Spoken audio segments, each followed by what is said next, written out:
conference is an incredible opportunity. You know, we don't do many, we don't have many opportunities where we can bring people together to discuss issues around development. There have been a number of conferences around interfaith dialogue. So over the years, we've been bringing people together to talk about their issues and their problems and helping them sit down together to begin addressing concerns.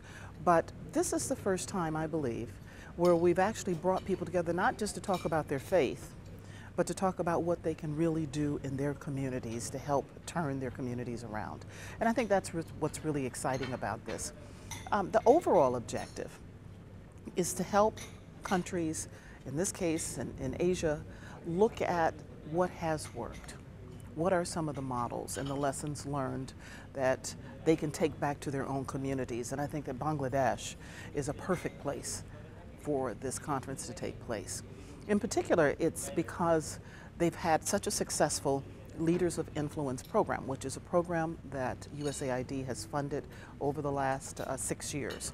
And what it has done is has brought training to imams through the Imam Academy, and we have to give a great deal of credit to the government of Bangladesh for being willing to take this on.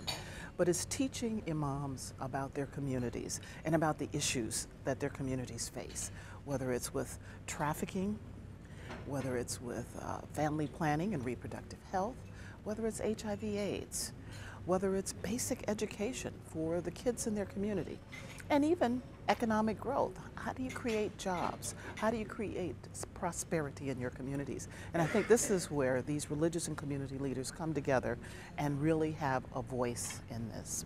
Well, what we're hoping is at the end of this 4-day effort, we will build a network, kind of a coalition of religious and community leaders who will over time continue to network with each other, who will have a space where they can come together periodically to talk about the challenges that they're facing in their communities and to find out from others, well, what are they doing in the Philippines, or what are they doing in Tajikistan that might benefit someone in Jakarta?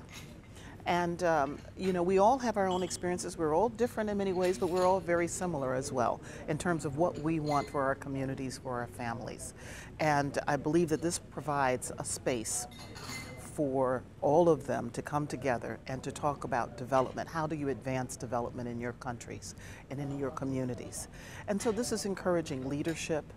And then they will go back to their communities and build leaders within their own communities, so that it's not just the people who will attend this conference, but it will have a much broader effect.